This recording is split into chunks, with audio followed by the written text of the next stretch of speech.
Alright, hey guys, welcome back to another one. So, in this one, I will be covering Pirates of the Caribbean. Sorry, Odyssey, Christopher Nolan's Odyssey. So, yeah, if you didn't get that joke, it's because it takes place mostly in the ocean or sea or whatever. Anyways, yeah.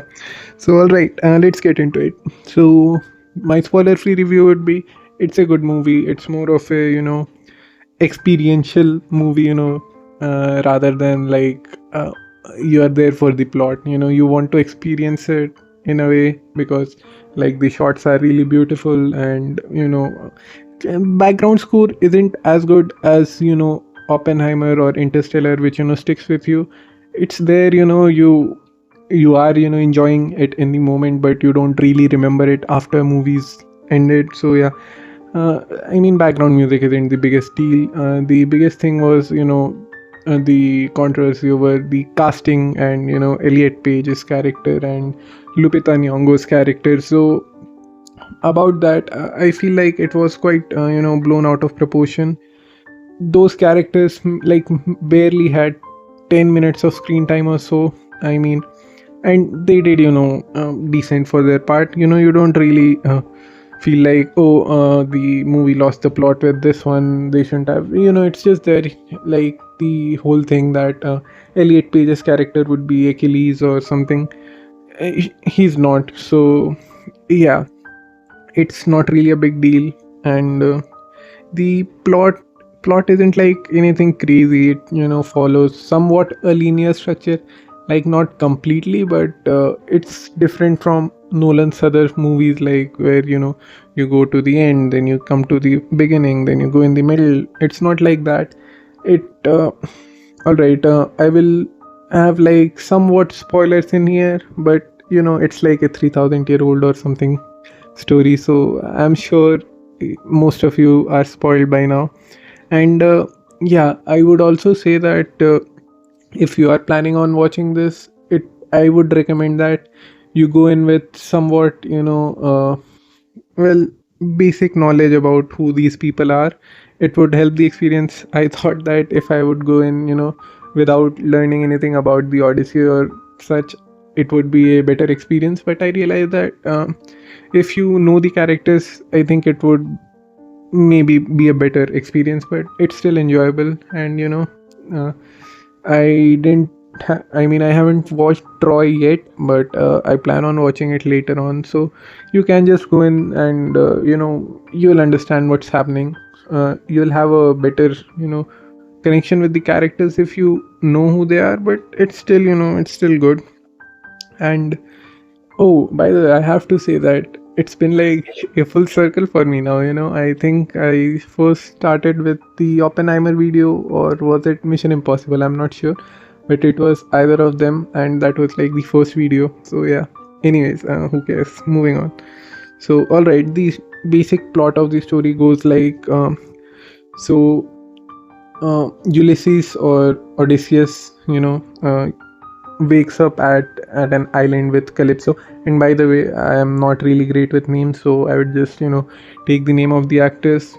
Forgive me for that. So yeah, he wakes up there, and then he realizes he's been there for quite some time, and he's like confused that does he have a family? How did he get there? And then we realize that Charlie's character Calypso was she found him half unconscious on the shore of the island, and she nursed him back to health. But she didn't really fix his mind, because she kind of started liking him. And it's not like exactly stated that way, but it could be interpreted as like Charlie's keeping Odysseus as a drugged guy for pleasure, because the lotus that he eats, it clouds his memory or something like that. So yeah, but she's not really evil once Odysseus comes to his senses that, oh, he has a family and his crew died and whatnot. So he's like, all right, I want to go back, and then she helps him go back. So she's not a bad character, but yeah, I felt like I could highlight that. Anyways, so all right, moving on. So what happens next is we go back to how things were So we see the glimpses of Trojan War where Elliot Page's character dies in the beginning. Spoiler alert, sorry about that if you didn't know. And well, they get in Troy, and the whole war thing happens. And this movie does not like glamorizes it like, oh, what a great great strategic move that was, that how he infiltrated and brought in all the soldiers. It's more focused on the adverse effects of wars, like kind of like Oppenheimer, what Christopher Nolan did there as well, which was like after creating the bomb, he was like quite opposed to using it, and when they did drop the bomb, he saw those skeletons of people, and it's kind of like that where Odysseus feels like he broke the Zeus law, and it's like don't kill your guests and whatnot. And another thing here, there are mentions of Poseidon and Zeus and Athena. So mostly Poseidon and Zeus, they are not like physically shown like actual physical gods who are tangible. They are like basically Poseidon is sea, and the waves are high, so Poseidon is angry with us if it's thundering. Zeus seems interested in what's happening, so it's like that. It does not explicitly show these characters, except Athena's one, which is played by Zendaya, and she's not like really tangible, I would say, but she is there. She basically well, moral compass, I don't feel like that's the right word, but she kind of guides him, and well, she's there to help him through his thoughts, one could say. So yeah, she does not have a major role. You get like 5-10 minutes of her sequence as well. It's mostly Tom Holland and Anne Hathaway scenes are there, and then there is the Odysseus and his crew.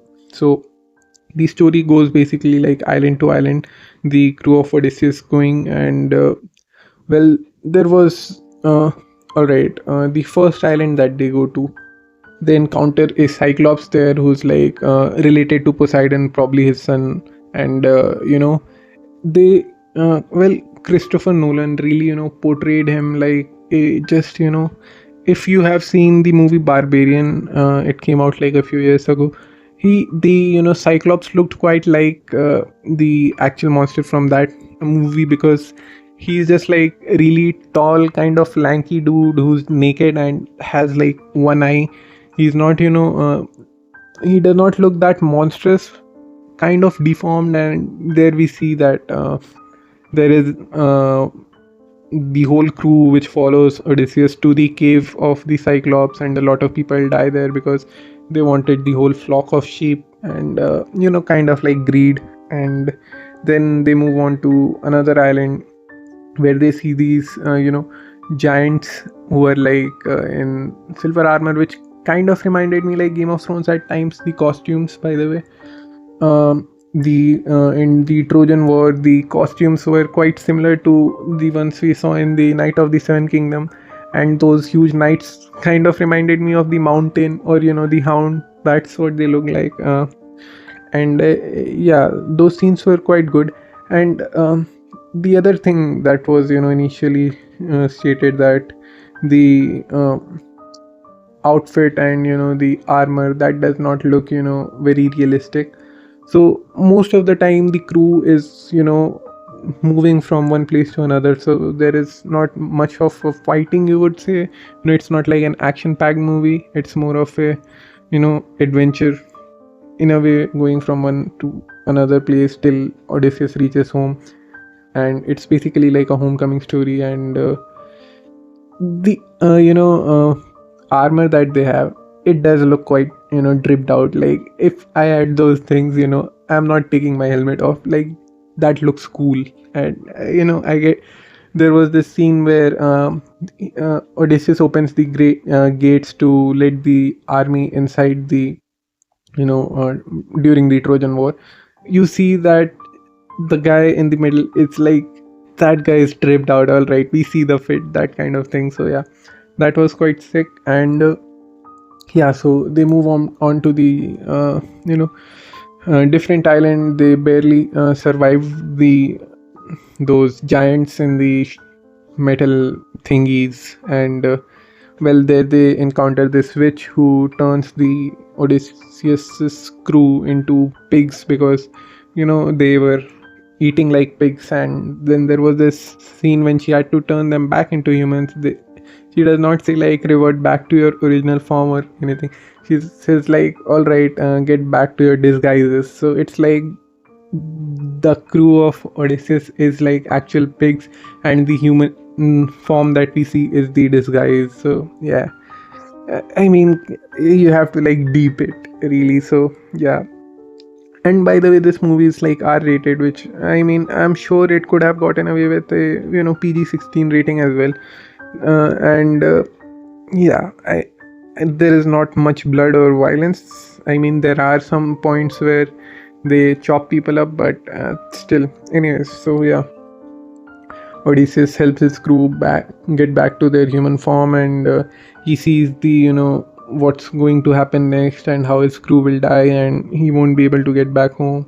And then we see that they move on to another island where they eat the sun god's cattle, and that curses the whole crew, which die in the storm because Poseidon was also angry with them for killing their son. And it was like foretold that if they kill the sun god's cattle, they will die. And yeah, after that happens, he goes to the Calypso shore, half alive, half unconscious. And then from there he gets back to his homeland. And at the same time we see that how Anne Hathaway's character Penelope is dealing with having no king.